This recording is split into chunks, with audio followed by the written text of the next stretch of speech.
Welcome to tales of Hollywood. ये कहानी है 1600 ईस्वी की, जहां हम नॉर्थ अफ्रीका में सोलोमन के नामी एक शख्स को देखते हैं जो अपने सिपाहियों के साथ एक किले पर हमला कर देता है और किले पर मौजूद सभी मुहाफिजों को मार डालता है और इस तरह से वो किले पर कब्जा कर लेता है। सोलोमन बहुत ही शफ़ाक लीडर होता है और वो अपने आदमियों के साथ उस कमरे में पहुंचता है जहां बहुत ज़्यादा मिरर्स होते हैं, जिनके अंदर शैतानी मखलूक होती है, जो सोलोमन के सभी आदमियों को खींचकर शीशे में ले जाते हैं। सोलोमन उस कमरे में पहुंचना चाहता है जहां पर राजगद्दी है।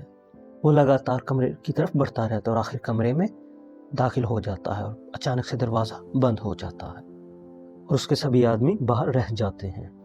सोलोमन देखता है कि राजा की मौत हो चुकी है और एकदम से कमरे में दर्जा हरारत बढ़ना शुरू हो जाता है और उसके आसपास एक धुआं फैलना शुरू हो जाता है और वो धुआं आखिर एक डेविल की शक्ल इख्तियार कर लेता है और सामने राजा की सीट पर बैठ जाता है।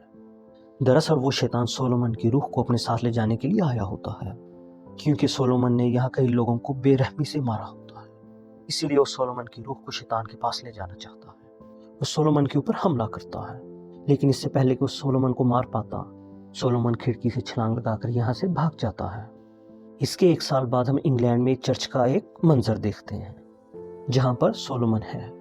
सोलोमन ने अपनी ज़िंदगी में जितना भी पैसा जमा किया होता है वो पैसा इस चर्च को दान कर देता है। दरअसल जब वो डेविल से अपनी जान बचाकर भागा था, तब से लेकर अब तक वो तब्दील हो चुका होता है और अब सोलोमन एक बिल्कुल बदला हुआ इंसान होता है। एक दिन उसके पास चर्च के फादर आते हैं और वो सोलोमन को कहता है कि मैंने ख्वाब देखा है, जिस पर वो सोलोमन से कहता है कि तुम्हारी मंजिल यहाँ नहीं बल्कि तुम्हारी मंजिल कुछ और ही है, इसलिए तुम्हें इस चर्च को छोड़ देना चाहिए, तभी तुम्हें इनर पीस मिलेगा। और अब सोलोमन इस जगह को छोड़कर उस तरफ चल पड़ता है जहां पर उसने अपना बचपन बिताया होता है। तभी रास्ते में कुछ डाकू उसे पकड़ लेते हैं और उस सोलोमन को बड़ी बुरी तरह से पीटते हैं। क्योंकि सोलोमन एक बहुत अच्छा इंसान बन चुका है, इसलिए उन डाकुओं पर हाथ नहीं उठाता और उस सोलोमन को इतना मारते हैं कि आखिर सोलोमन बेहोश हो जाता है।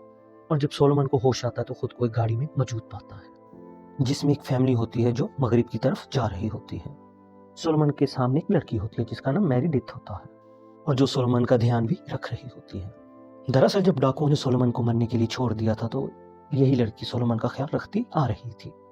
अब रात गुजारने के लिए ये लोग रास्ते में अपना खैमा लगाते हैं।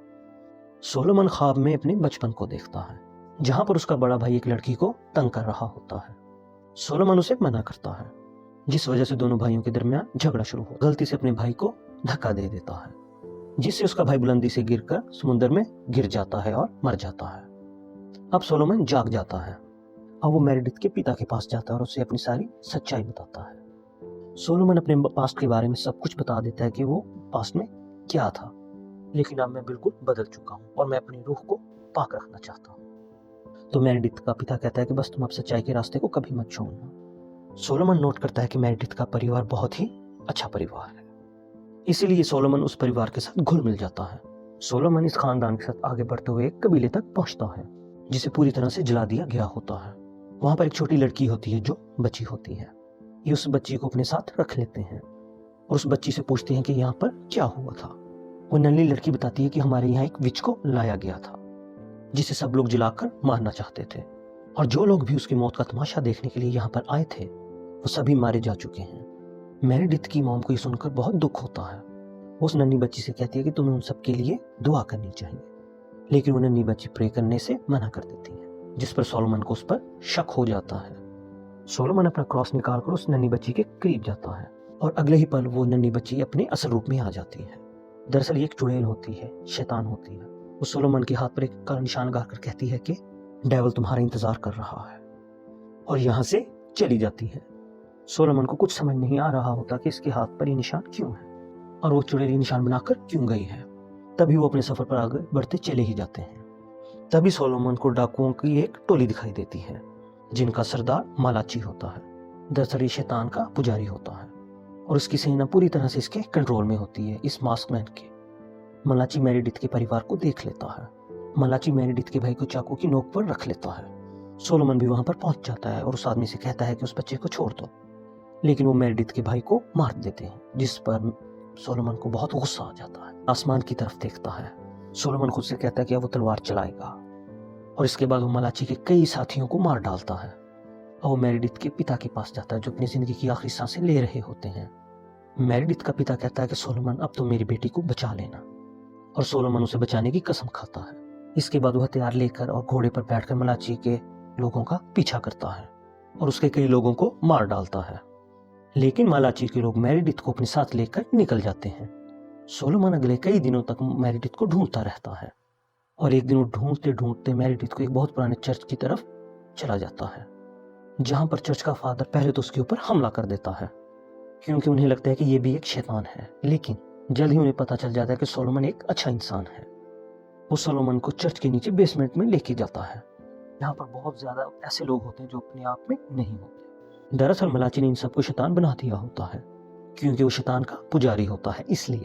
इसीलिए फादर ने इन सारे लोगों को अपना बंदी बनाकर बेसमेंट में रखा होता है।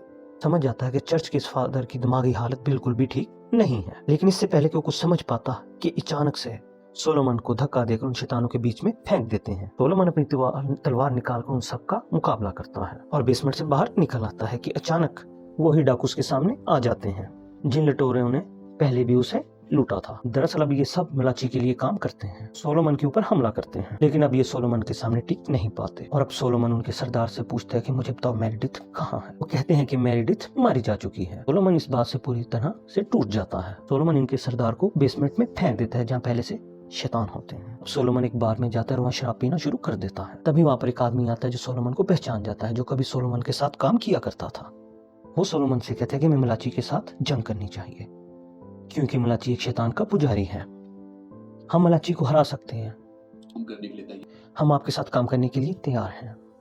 लेकिन सोलोमन इनकार कर देता है क्योंकि वो मेरिडिथ की मौत की वजह से टूट चुका है। अब कुछ दिनों के बाद मलाची इस गांव में आता है और अपने सिपाहियों के साथ हमला कर देता है और कई लोगों को क्रॉस के ऊपर लटका देता है। इनमें सोलोमन भी होता है। अगर सोलोमन चाहता तो खुद को आजाद करवा सकता था, पर वो ऐसा नहीं करता क्योंकि सोलोमन अब जीना नहीं चाहता था। अगले दिन हम देखते हैं कि यहाँ से कारवा जा रहा होता है जिनमें कई सारे गुलाम होते हैं, जिनमें एक मेरिडिथ भी होती है। मेरिडिथ सोलोमन को सूली पर लटके हुए देख लेती है, उसे आवाज भी लगाती है। सोलोमन भी उसे देख लेता है।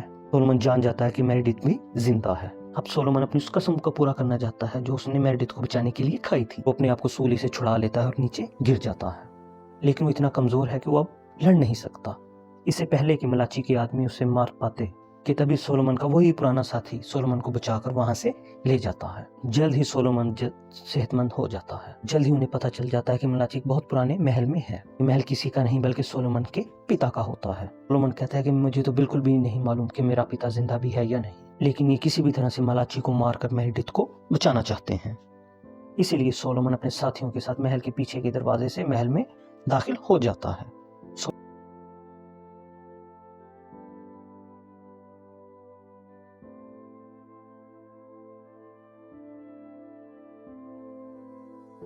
सोलोमन वहां पर एक उसी विच को देखता है जो उसे गांव में मिली थी। सोलोमन दूर से उस पर अपनी तलवार फेंककर विच को मार डालता है और अब मलाची के बहुत सारे गुलाम यहाँ पर आ जाते हैं और मुठभेड़ शुरू हो जाती है। सोलोमन के साथ उनके साथ लड़ना शुरू कर देते हैं। कुछ ही देर में मलाची खुद भी यहाँ पर आ जाता है जो कि बहुत ज्यादा ताकतवर होता है। मलाची सोलोमन के कई लोगों को मार डालता है। सोलोमन के लोग समझ जाते हैं कि वो मलाची का मुकाबला नहीं कर सकेंगे, इसलिए वो तैयार करते हैं कि वो सभी के सब महल के अंदर जाएंगे, तो वो सब छुप कर अपनी जान बचा सकें। सोलोमन मलाची का सामना करता है, तभी उसके साथी यहाँ से निकल जाते हैं। सोलोमन खुद भी खुफिया रास्ते से महल के अंदर चला जाता है। पहले उस जगह पर जाता है जहाँ पर कैदियों को रखा जाता है और एक बूढ़े आदमी को देखता है जो कोई और नहीं बल्कि उसका पिता होता है। सोलोमन उन्हें जंजीरों से आजाद कराने की कोशिश करता है, लेकिन सोलोमन ऐसा नहीं कर पाता। वो अपने पिता से माफी भी मांगता है। कहता है कि बचपन में मेरी वजह से भाई की मौत हो गई थी, जिस वजह से मैं ये जगह छोड़कर चला गया था। सोलोमन का पिता उसे बताता है कि तुम्हारे भाई की मौत नहीं हुई थी, वो गिरा जरूर था लेकिन मरा नहीं था, क्योंकि जब वो जिंदा था तो उसकी हालत बहुत ज्यादा खराब थी, उसका चेहरा जला हुआ था। मैंने कई डॉक्टर से रब्ता किया लेकिन कोई भी उसका इलाज नहीं कर पाया। मैंने एक आदमी को बुलाया जिसने मेरे बेटे को ठीक करने के बदले मुझसे एक सौदा किया कि वो और कई शर्तें भी रखी, लेकिन मेरा बड़ा बेटा तो ठीक हो गया पर वो अंधेरों की दुनिया में जा चुका था। पर हमको पता चलता है कि मलाची और कोई नहीं बल्कि सोलोमन का बड़ा भाई है और शैतान का वो आदमी जिसने सोलोमन के भाई मलाची को ठीक किया अब भी वो इसी महल के अंदर है। सोलोमन का पिता सोलोमन से कहता है कि तुम्हें मुझे मारना होगा, तभी तुम शैतान के उस आदमी को मार सकते हो। वैसे भी अब सोलोमन के पिता मरना चाहते थे। सोलोमन ना चाहते हुए भी अपने पिता को उनकी ख्वाहिश पर उन्हें मार देता है और सोलोमन महल के उस हिस्से में पहुंचता है जहां पर शैतान का वो आदमी होता है जिसने सोलोमन के भाई को ठीक किया था। ये कोई और नहीं बल्कि वही काला साया होता है जिसने इस फिल्म के आगाज में सोलोमन पर हमला किया था। सोलोमन की रूह को शैतान तक पहुंचाने की कोशिश की थी, पर सोलोमन वहां से भाग गया था। अब सोलोमन के सामने ये आदमी, वो साया, वो डेविल मौजूद होता है।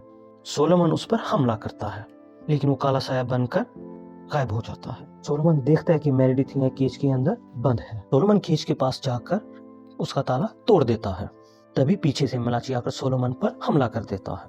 सोलोमन उसे समझाने की कोशिश करता है कि हम भाई हैं, पर मलाची सोलोमन की बात नहीं मानता और वो फिर से सोलोमन पर हमला कर देता है। लड़ते लड़ते सोलोमन शैतान के आदमी को भी ललकारता है, कहता है कि सामने आकर मुकाबला करो। आखिर वो काला साया इंसान के रूप में उसके सामने आ जाता है। एक शीशा दिखाता है जिसके अंदर एक बहुत बड़ी जहन्नमी मखलूक। वो आदमी कहता है कि शैतान ने तुम्हारी रूह को काबू करने के लिए इस जहन्नमी मखलूक को भेजा है। बहुत जल्द तुम्हारी रूह को लेकर शैतान के पास चला जाएगा। और सोलोमन एक बार फिर से अपने भाई मलाची को समझाने की कोशिश करता है कि वो दोनों भाई हैं, लेकिन मलाची उसकी बात नहीं मानता और उस पर हमला कर देता है। इसलिए मजबूरन सोलोमन को अपने भाई को मारना पड़ता है। अभी शैतान का आदमी मेरेडिथ को शीशे के पास लेके जाता है जिसमें एक जहन्नमी मखलूक होती है।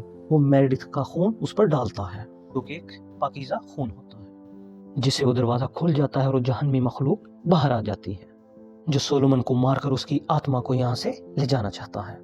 वो वजूद सोलोमन के ऊपर हमला करता है। सोलोमन लगातार प्रार्थना कर रहा होता है और उससे बचने की भी कोशिश कर रहा होता है, और तभी सोलोमन शैतान के आदमी के पास पहुंच जाता है जिसने मेरेडिथ को चाकू की नोक पर रखा होता है। वो उसे कहता है कि तुम उसे छोड़ दो, बदले में तुम मेरी आत्मा को शैतान के पास ले जाओ। शैतान का आदमी पूछता है कि तुम मेरेडिथ को बचाने के लिए अपनी जान क्यों दे रहे हो? तो सोलोमन कहता है कि मैंने इसके पिता से वादा किया था। इसके बाद सोलोमन अपनी गन निकालकर उस शैतान के आदमी को मार देता है। जैसे ही शैतान का आदमी मरता है, उसके साथ ही वो जहन्नमी वजूद भी शीशे की तरफ चले जाते हैं और उसमें जाकर गायब हो जाते हैं। साथ ही दिखाया जाता है कि सोलोमन भी हवा में उड़ जाता है। सोलोमन के अंदर जितनी भी बुराइयां थी वो सभी की सभी उसके अंदर से निकल जाती हैं। और सोलोमन ने जितने भी बुरे काम किए थे उन सब से पाक हो जाता है और सारी बुराइयां उसी शीशे वाले पोर्टल में वापस चली जाती हैं। यानी कि सोलोमन अच्छे कर्मों की वजह से बच जाता है। और अब जब सोलोमन को होश आता है तो उसके सामने मेरेडिथ होती है, और अब सोलोमन अपने भाई और पिता को दफनाकर मेरेडिथ को वापस उसकी मॉम के पास भेज देता है। सोलोमन खुद से वादा करता है कि दुनिया में जो जितनी भी शैतानी शक्तियां हैं वो उनका खात्मा करता रहेगा, और सोलोमन अपने सफर पर निकल पड़ता है। ठीक है, साथ ये फिल्म, ये कहानी यहीं पर खत्म हो जाती है। उम्मीद करते हैं ये आपको पसंद आई हो।